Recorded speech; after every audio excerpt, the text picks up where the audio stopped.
তপ্ত গরমে রীতিমতো নাজেহাল হতে হচ্ছে দক্ষিণবঙ্গবাসীকে, পুড়তে হচ্ছে একাধিক জেলাকে। যথেষ্ট গরম রয়েছে, কিন্তু গত কয়েকদিন ধরে বৃষ্টির পূর্বাভাসও রয়েছে। তবে এখনো পর্যন্ত বর্ষা প্রায় দোরগোড়ায় একটা পূর্বাভাসও রয়েছে, কিন্তু তার মধ্যে যদিও বর্ষা ঢুকতে এখনো ভারতে অনেকটা সময় রয়েছে এবং বাংলায় খানিকটা আসতেও এখনো সময় রয়েছে।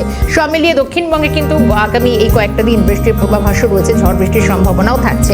আজ ওয়েদার কেমন যাবে নজর থাকবে, মফিজুল জানাবে আমাদের সঙ্গে। মফিজুল, সুপ্রভাত। এবং তপ্ত গরম নাজেহাল হতে হচ্ছে, যার মধ্যে কিন্তু মাঝে মধ্যে বৃষ্টিও আসছে। সব মিলিয়ে দিনভর কেমন যাবে আবহাওয়া, ওয়েদার আপডেট আজকের জন্য কি থাকছে?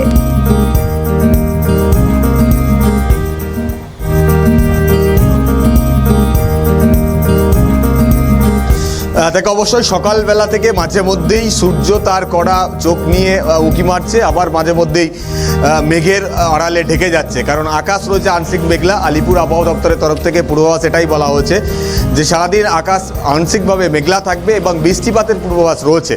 তার কারণ হচ্ছে বঙ্গোপসাগর থেকে প্রচুর পরিমাণে জলীয় বাষ্প রাজ্যে প্রবেশ করছে, যে কারণে দক্ষিণবঙ্গ থেকে উত্তরবঙ্গে প্রায় সমস্ত জেলাতেই কোথাও হালকা, কোথাও মাঝারি, কোথাও ভারী, আবার কোথাও অতি ভারী বৃষ্টির একটা সম্ভাবনা তৈরি হয়েছে। তবে শুধু বৃষ্টিপাতে নয়, বজ্রপাত সহ বৃষ্টিপাত, বজ্রবিদ্যুৎ সহ বৃষ্টিপাত হবে এমনই কিন্তু পূর্বাভাস রয়েছে। ফলে সেক্ষেত্রে বেশ কিছু জায়গায় কমলা সতর্কতাও জারি করা হয়েছে আলিপুর আবহাওয়া দপ্তরের তরফ থেকে। আর এই পরিস্থিতি আগামীকাল পর্যন্ত বজায় থাকবে।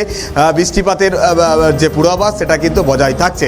সকালের দিকে আংশিক মেঘলা বা সূর্যের দাপট মাঝে মধ্যে দেখা দিলেও দুপুরের পর থেকে আবহাওয়ার আমূল পরিবর্তন ঘটতে থাকবে। সেক্ষেত্রে ঝোড়ো হাওয়া বইবে, বজ্রবিদ্যুৎ সহ বৃষ্টিপাত হবে। দক্ষিণবঙ্গের বিশেষ করে পশ্চিমাঞ্চলের জেলাগুলোতে নজর থাকবে সেদিকে। মফিজুলকে ধন্যবাদ।